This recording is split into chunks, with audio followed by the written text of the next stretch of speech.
Hello, and welcome to the Annie Monday podcast. My name is Colin Hemphill. My name's Kayla Hemphill. On our show, we roll the virtual dice each week and must watch a randomly selected anime title. Thanks for joining us. We're back for the second time, I guess. Yeah. Well, as long as you didn't tune out by the first episode and you're still with us, thank you for being here. Yeah, that first one was a doozy. Yeah. So last week at the end of our premiere episode, we hit the random button on Crunchyroll, and the show that appeared was called Magical Girl Ore. So this title literally means Magical Girl Me.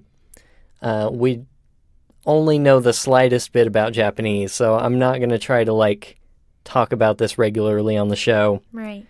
But it is applicable here because the title is sort of a play on words. Mm-hmm. Ore is the pronoun for, me or I, and it's a male pronoun. And from what I can tell, it's kind of used to emphasize, superiority and masculinity, especially. So it's not only referring to a male, it's meant to be really masculine. Which makes a lot of sense for the show. Mm-hmm. Sometimes it's not only informal, but it's also seen as sort of a rude usage. So that's kind of what we're dealing with here. If that gives you any hints about what the show is about, then here we go. So it was originally a manga series from 2012 to 2014. And there's a 12-episode anime adaptation that just completed its run in June of this year. I don't know if there's going to be more or anything. We watched the first 4 episodes, so we don't really know where it goes from here. But the director is Itsuro Kawasaki, who directed and storyboarded quite a few other things. But among them is that Pokemon Origins series that we watched. Oh, man. Yeah. Oh, that's awesome. Additionally, the animation studio that did this is Pierrot. They did a lot of stuff, so they're known for Bleach and Naruto and Yu Yu Hakusho. Mm-hmm. They also animated Miss Machiko. So they've been around for quite a while. Wow, yeah, that is a while. So here we go. We're going to discuss the first 4 episodes, and as usual on our show, we'll try to avoid major spoilers, but we are going to get into the details. So when we first started this series, we get introduced to the main character. Her name is Saki, and she is a normal teenage girl who is in a pop idol band with her best friend, trying to make it big in order to impress her crush Mohiro, and not doing so great. They're totally unpopular. Nobody comes and sees their shows. Mm-hmm. So after one of her failure shows, she comes home to her mom and a strange man and discovers that her mom used to be a magical girl up until very recently when she hurt her back. And her mom and this guy are trying to convince her to become a magical girl herself. And she's totally rejecting the idea until she finds out that her crush Mohiro has actually been kidnapped by demons. And Saki takes it upon herself to try to rescue her crush. So she runs out, and this triggers her magical girl transformation, in which she becomes a giant buff dude. Mm-hmm. Yes. A buff dude who still wears the magical girl outfit. Yeah. Yeah. Ribbons, bows, the skirt, the whole shebang, but a big buff dude. So after defeating the demons very violently, she finds out that her best friend and her band's manager had actually seen the whole thing happen, watched her transform, and they know now that she's a magical girl. And they totally embrace it. They're really excited for her. In fact, her manager is a total fanboy of magical girls. And so she decides to embrace it and just keep doing the magical girl thing. And this culminates when she discovers that her crush, Mohiro, has been kidnapped again. And she goes off to rescue him, but in fact ends up needing rescuing herself. And her best friend also becomes a magical girl. She gets triggered and becomes also another big buff dude in a dress. And after they defeat the demon, they have this flashback on to how they became in love with their different people, because in order to become a magical girl, you have to be in love with somebody. So we have this flashback episode that shows when her best friend fell in love with her and when Saki fell in love with Mohiro, which happens to be the same day. And this leads to the manager deciding that the two magical girls should form a pop idol group in their magical girls form. So as two buff dudes in dresses, that should be the band. And they put it on the internet, and it surprisingly becomes really popular. So popular, in fact, that they get to be on a TV show. And so... Right away, yeah. Because that's what happens. So they go to the TV station to film their big premiere, and they meet another superhero, but not a magical girl, just a guy who's decided he's going to save the city from demons with his bicycle. Yep.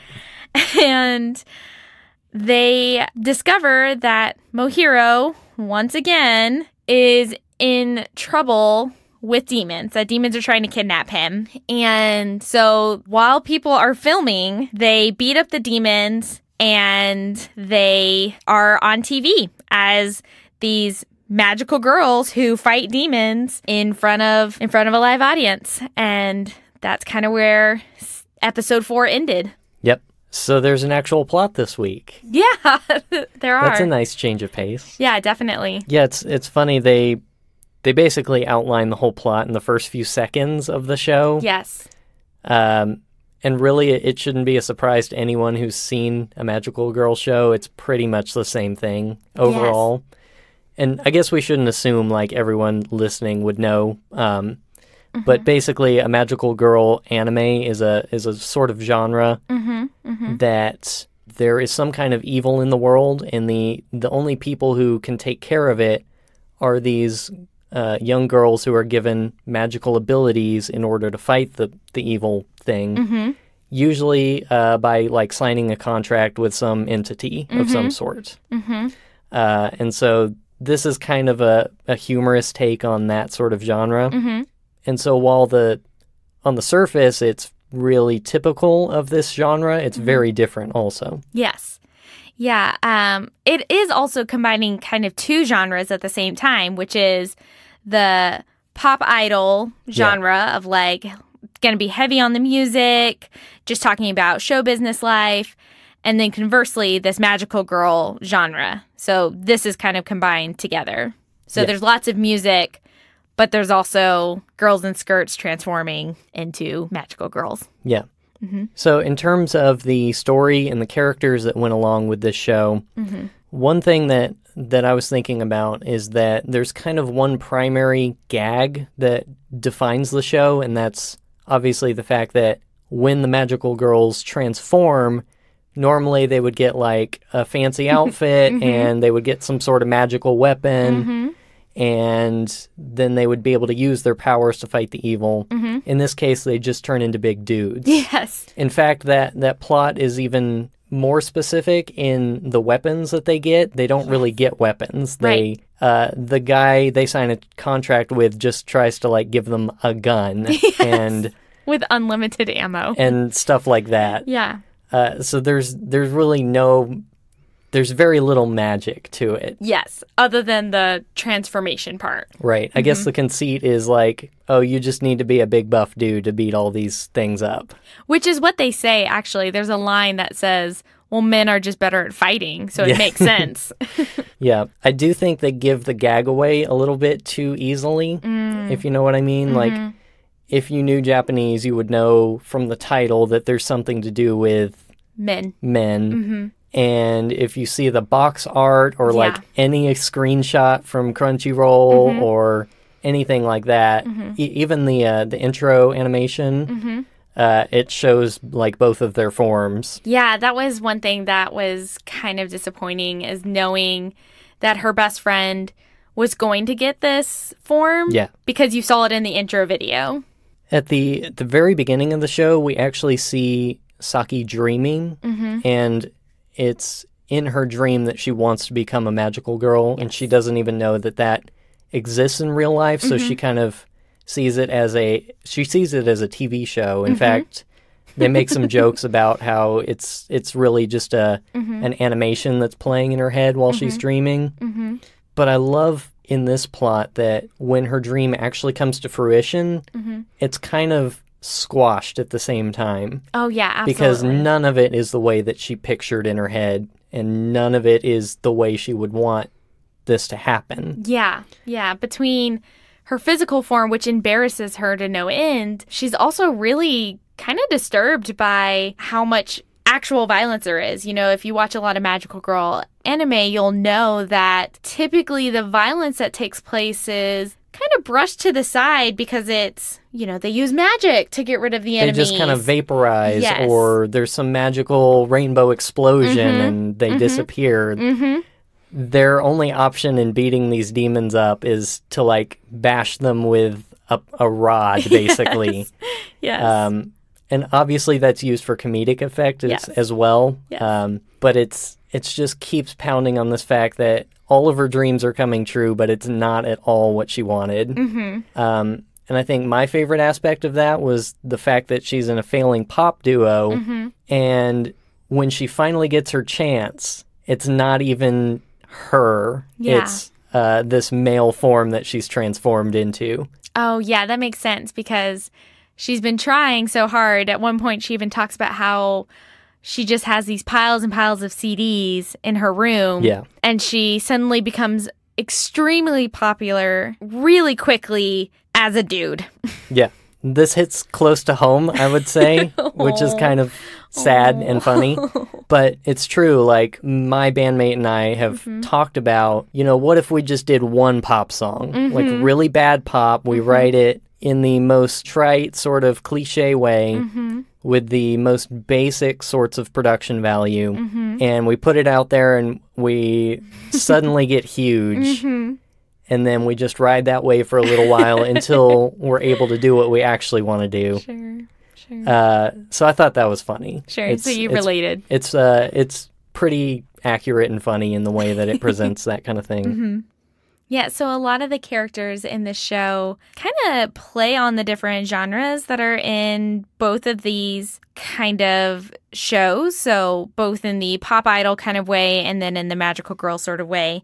So Saki herself is pretty classic for a magical girl. She reminds me a lot of Usagi from Sailor Moon. Yeah. She's a little boy crazy. She's kind of klutzy.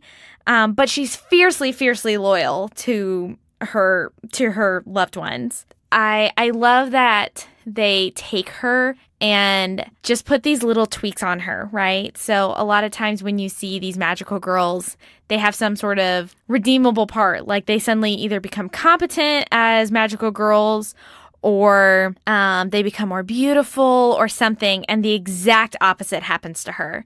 She becomes a dude. She's not more talented. Like, she's not suddenly a really good fighter or, in fact, she's also a terrible singer. Which is one of my favorite things. Yeah, and she doesn't suddenly become a better singer. She's still a bad singer. And so she's kind of this play on, you know, what goes on with especially the magical girl genre, but kind of done in a new way. Yeah, when we had talked about this a little bit, we had mentioned how Saki and her friend is really just a better version of her in every way. Yes. In some ways. So she's a great singer, and Saki is just kind of barely hanging on by a thread in the pop duo. And physical traits as well are they're shown in a certain way that her friend is supposed to be the superior model. She's more well-developed. Yes. And the fact that it sort of carries over into her transformation is pretty funny as well. Yes. Yeah, even in the transformation, her best friend is taller than she is, a little more buff than she is. She's instantly really good at fighting the demons. She comes out and starts smashing them to pieces immediately. Yeah, it's really good. As far as other characters, so the male pop duo, not the transform pop duo, but Mohiro and his bandmate. His band, I forget his friend's name, but the band's name is Star Prince. And Mohiro himself is kind of a character who doesn't really say anything. Yeah, he's a bit of a wet blanket. Yeah. Outside of his singing, of course. When he gets on stage, he immediately opens up and he's able to sing and convey his feelings that way. Additionally, we learn that his singing has the power to summon animals to his aid.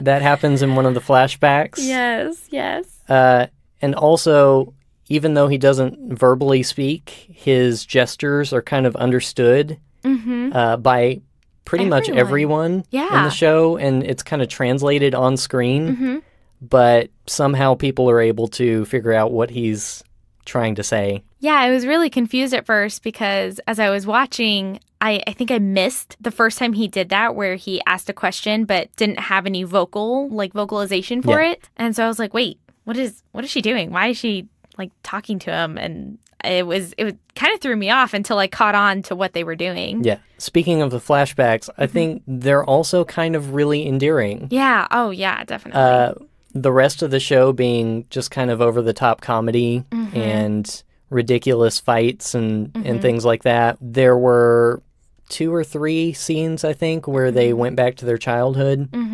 And those are very developed scenes. They weren't just like quick 2-minute sort of things. They were pretty lengthy. Yeah, it took up most of the episode. Yeah. And they were actually really sweet. Oh, yeah. And it was done in a way that wasn't like, remember this time when? It actually developed the characters in a way that made you appreciate them more and understand them better. One other character that we haven't really talked about is the mascot character. Yes. So in a Magical Girl anime, they usually sign a contract with something, a cat or something like that. And that person, that entity is supposed to be their guide and help them in their mission. Absolutely. And in this case, the mascot is this very scary-looking guy, just a guy. Yeah, they often refer to him as a Yakuza. Yeah, when she first approaches her house, when Saki first goes home and sees this guy, she's like, oh no, what did my mom do? Like, she's in trouble with the Yakuza, and what's her relationship with this guy? Which she didn't seem too surprised, which kind of makes me wonder, like, what does she think her mom gets into? Yeah, I don't know. This mascot guy, he kind of has a tick where he just says, damn it, at the end of every sentence, too. Yes. And when he is actually going around to try to guide the magical girls in their fights, he turns into a little fairy-type creature. Yes. That just has like a cute sort of little fairy body and then his big head on top of it. Like his normal human-looking head. Yeah. On like a cute little bear fairy body. And I also noticed just another little aside about that guy. When his phone rings, he had it in his pocket or something and it was on vibrate. And the sound for his phone vibrating was the same voice actor just going, That's funny. I didn't notice that. So.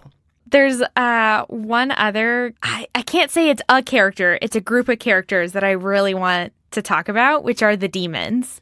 Yes. Because they are really funny. Part of what I loved about this show, in contrast to a lot of Magical Girl animes, is that there isn't this monster of the week sort of play.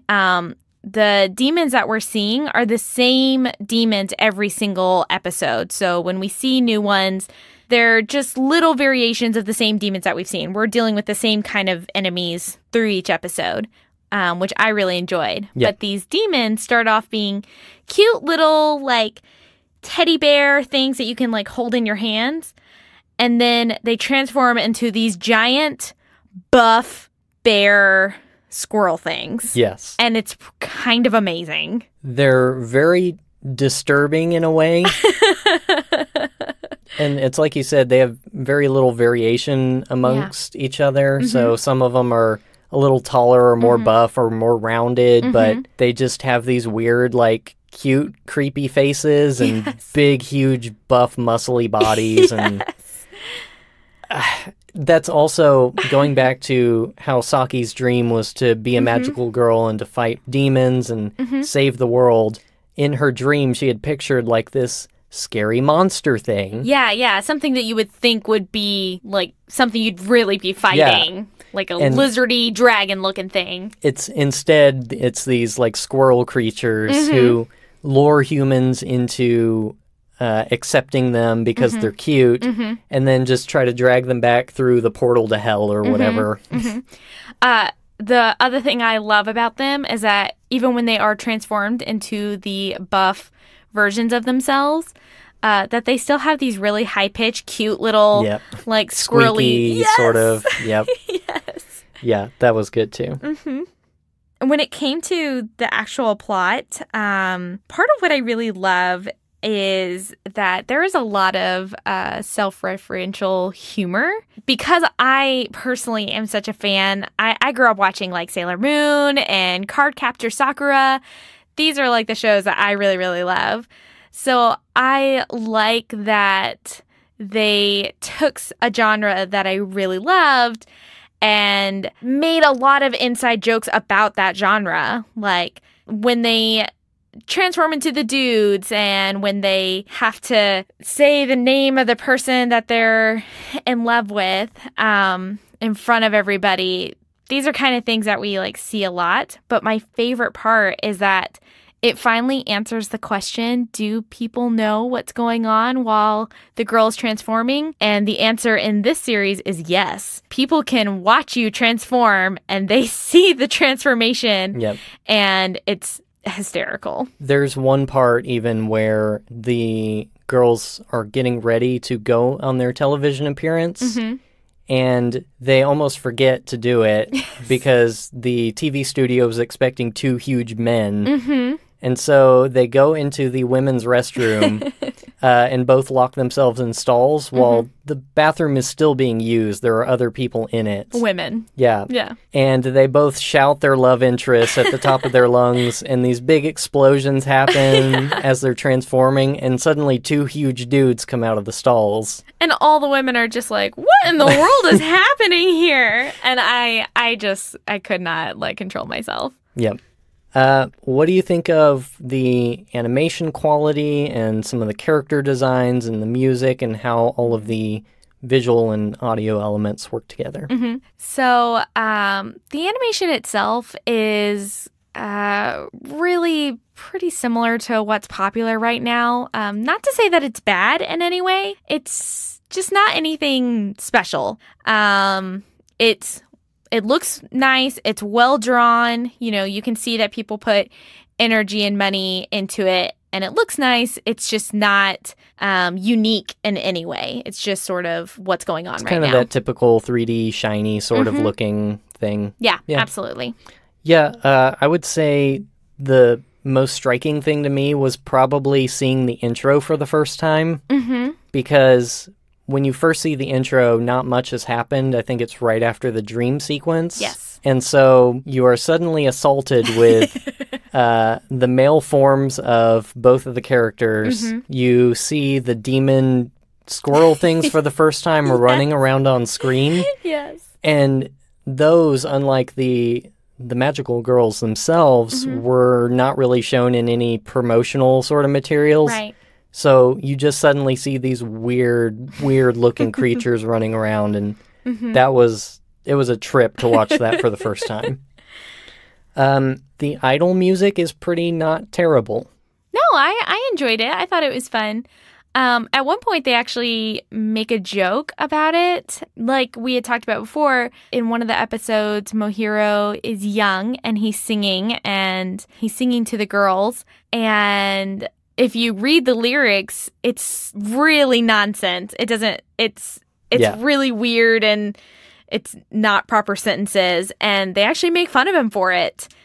And so it's interesting to see like later on, like he develops as a character as he can actually write music. But yeah, they sound good and it's enjoyable. Yeah, especially there is a number where they first introduced Star Prince in the band. They're on a TV broadcast doing an interview and a performance, and they both sing the song and do this choreography in front of a big audience. And that song is actually used for the rest of the show, at least the parts that we saw, as the ending credits song. Yeah. And it's catchy. It's fun. As far as the animation for that stuff, sometimes that can get touchy because it's hard to animate people singing and dancing generally. Sure. Yeah. So I was kind of worried about that. I think they did okay. Yeah. There were definitely, in that particular scene, since it was an entire song, they reused several parts that were exactly the same animation frames, and, the chorus was obviously just cut and pasted. But otherwise, it was fine. And the fact that Saki can't really sing that well is great. It's probably my favorite thing about the show so far. And just, they didn't try to overproduce them. Yeah. So Star Prince being super cut and dry, clean, they've got their act together and they're perfectly in sync, and these other two are really scraping by. And I think the animation really shines in those instead. So I thought that was good. Yeah, the thing with Saki is when we say she's like a terrible singer, we don't mean like it's god-awful and it hurts your ears. She's actually just like a little off-key. Yeah. So for me, not having quite the musical ear that you do, I didn't quite notice it at first until it became more and more obvious. And not that she was getting worse, it was just like, what is sounding so weird? Yeah. And then I realized it was her singing just a little off-key. Yeah. And that just made her as a character so endearing to me. Yeah. The fact that they wouldn't give her that redeemable quality of, well, at least she's a good singer. Right. And the most interesting thing to me is that nobody mentions it. Yeah, It no. never comes up that, hey, the band is failing because you can't sing, and now we need a new person to replace you. Her friend never mentions it. She acts like she's her best friend and she loves her, and we're just gonna do this duo together. In fact, in the flashback where those two are interacting, Saki starts like practicing how to sing to mimic Mohiro and try to be like him, and her friend comes in and starts doing the same thing, and they both train together basically their whole life. So that's really fun. Yeah.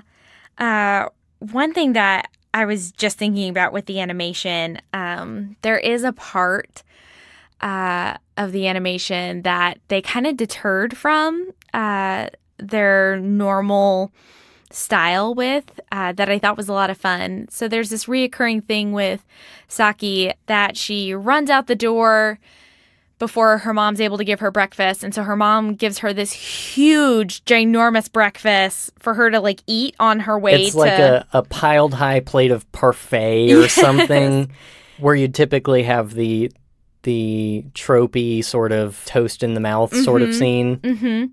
Yeah, she's like holding a plate and like devouring the food. So during one of these scenes, Saki looks down at her food and they break to a live action shot of what would actually be this food. Yeah. So it was kind of interesting because they just go right back to the animation. There's no reason for them to have put in this live action shot. And it was just this weird kind of jarring, humorous thing that they did. And I found it really amusing that they kind of just slipped that in there for the heck of it. I sort of wonder if somebody at the studio had made something they were proud of that day and just like, picture, I'll put this in there. Yeah. Or they found it too hard to draw and they just decided to put a picture. Screw it. Yeah, definitely. Yeah, there were quite a few visual gags like that I enjoyed a lot. So they do a lot of distorted, weird-looking faces, and when they're agitated or flustered or something, you see that a lot in this kind of anime. They also blurred out a bunch of gross things. Yes. So anytime that the violence is happening on screen, it's not actually shown. It's all behind a pixelated wall. So when they're just bashing demons to death, it's all kind of blurred in a funny way. Yeah, they always like turn the camera or something. There was this one scene where she was waving her arms really fast, and it was making the sound of a jet engine behind her, if you noticed that. That was spinning up, and it started to blow jet streams at the other characters as she was spinning up. One of my favorite things in terms of visual gags was that in certain magical girl anime, what you might see a lot of is when they're doing a transformation scene or they're doing some sort of pan and zoom around the magical girl, there's definitely going to be a part where they zoom in on her breasts. Yes, always. And there's some sort of bouncing involved.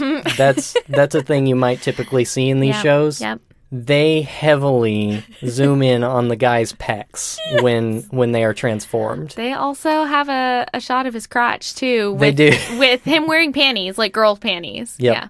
Yeah. So they use all the same mechanisms, but they don't change anything about it. They just, now it's a guy. So that's pretty funny, too.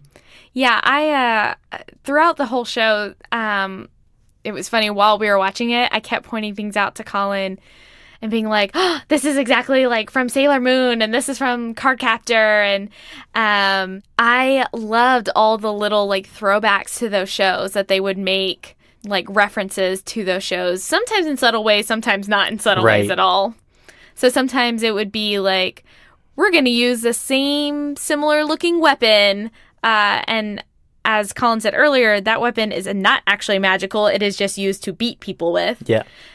Demons, not people. But yeah, I loved all the like little references, but they still stayed true to their theme, which was, these aren't the kind of magical girls that you think they are. Right. In fact, not all of those parodies are direct to a magical girl series. I pointed one out to you that was when, what is her friend's name? I keep forgetting it. Oh, it's... Sakuya. Yes, thank you. So when Sakuya first transforms into a magical girl, she immediately starts beating up a demon. Yes. And she does it in a way that is very reminiscent of Fist of the North Star. And she starts beating it up and going, yeah, da, da, da, da, da, da. That sort of thing. Again, kind of pointing to the fact that these aren't magical girls. Now they're these like big buff dudes and they just beat stuff up.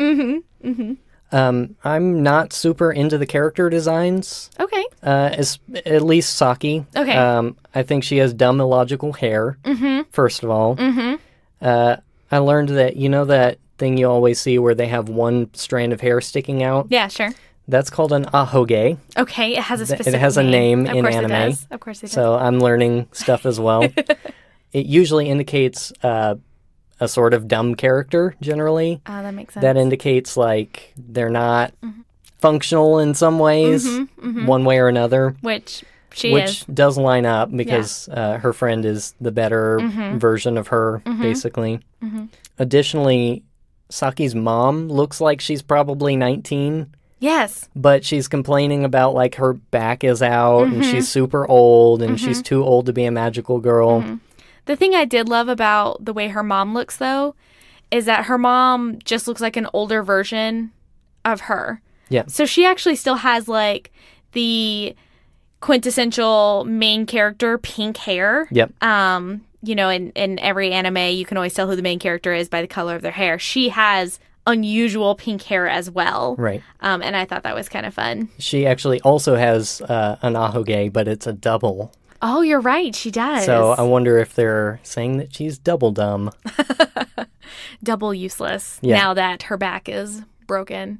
Well, not broken, but hurt. What I do like is that her weird illogical features and her character design does transfer into her male form. Yes. She still has a big strand of hair sticking out when she's a guy. And it's still the same color pink, and it still doesn't make sense. So with the character designs, I'm kind of curious what you think of Sakuyo's male form. Okay. Because the thing that I noticed was that when she transforms into her version of the magical girl, which is a big buff dude, she looks like her brother Mohiro. Yes. But ripped. Because Right. Mohiro is just like He's a skinny pop dude. guy. Yeah. In fact, at one point they specifically point this out. She is looking at her brother as he's walking down the hall of their house, and in her mind she like compares their faces to her transformed version, and she's like, "Oh, we're the same." So I guess continuity-wise, like she really just does transform into a male version of herself. So Which looks like her brother. right. Yeah. Yeah. So I like that. Yeah, I thought that was clever on their part in order to keep that continuity and not just be like, we just made her look like more masculine. Is since she had a brother that was there as a part of the plot, it actually makes sense that she would look like him. Cool. So do you have any general thoughts to wrap things up? Any likes or dislikes that we haven't covered already? I think that the show is just a lot of fun. Like I said, it's kind of it's a parody of a genre that I really enjoy, but it's done in a way that's not saying that the genre is bad. It's not saying like, oh, ha ha ha, this thing is so dumb, so let's make fun of it. It's like, hey, we know you really love this thing, and let's just make it more fun.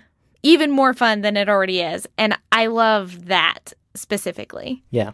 I am not typically a fan of Magical Girl series. What? Nor am I typically a fan of idol shows. Sure. I'd say the exception is the rare thing that kind of tries to subvert the genre. So I think of Madoka Magica Yes. is a very different example of a Magical Girl series. Sure. It also doesn't, it's not making fun of it. Right. Obviously, that's a very serious show. Yes, very serious. But it does so in a really intelligent and kind of impactful way. Whereas this does it in a humorous way that doesn't detract from what it's trying to parody. Yes. So I think you're right about that. Yeah. I did enjoy that fact as well.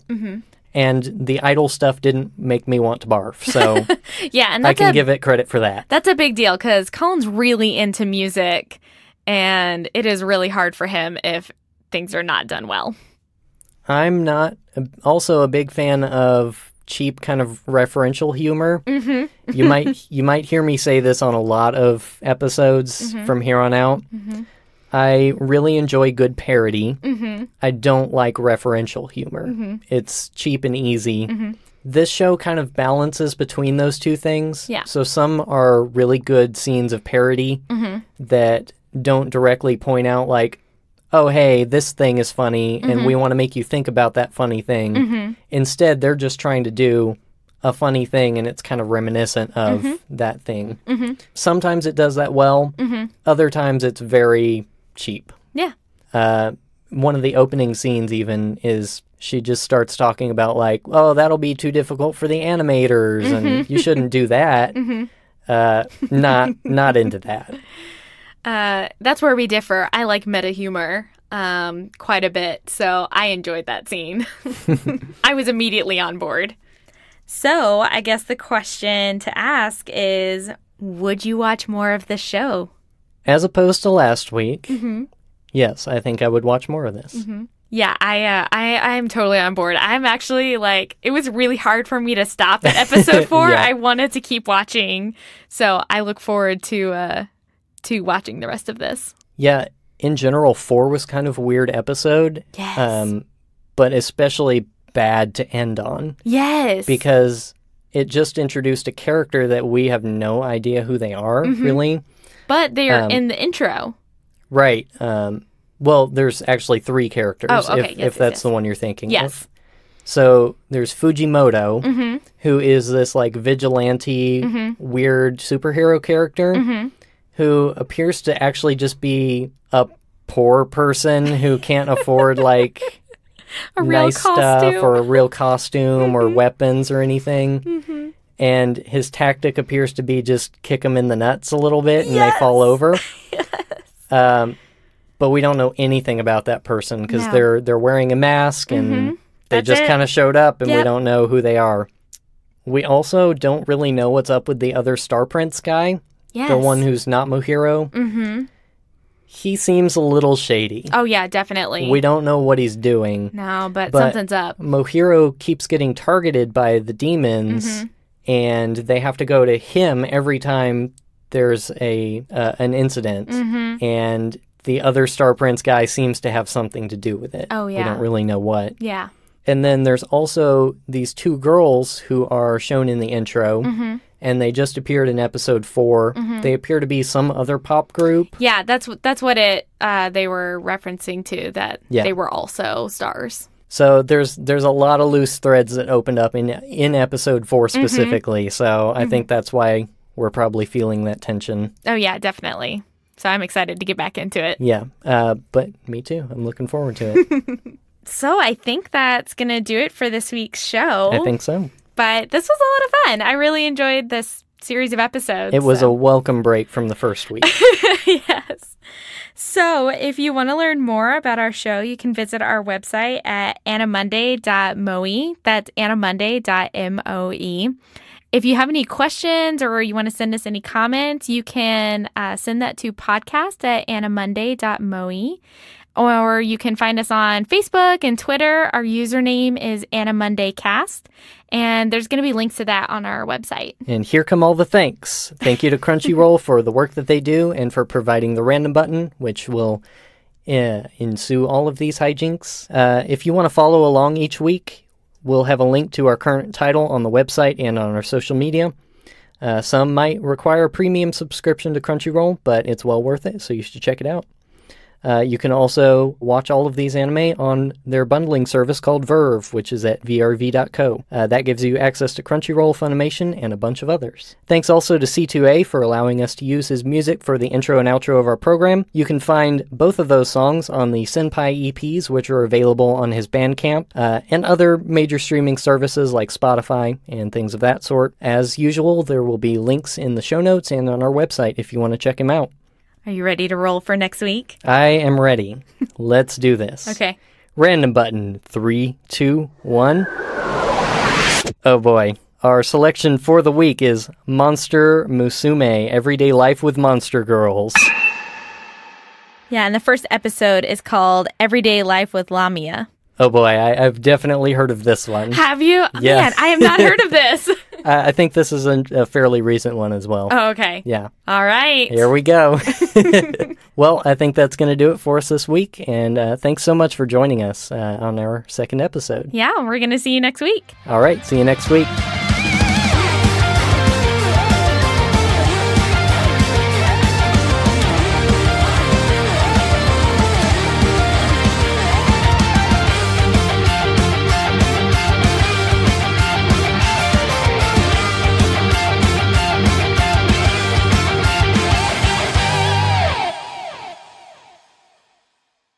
Are you ready to roll for next week? I think I am ready to roll.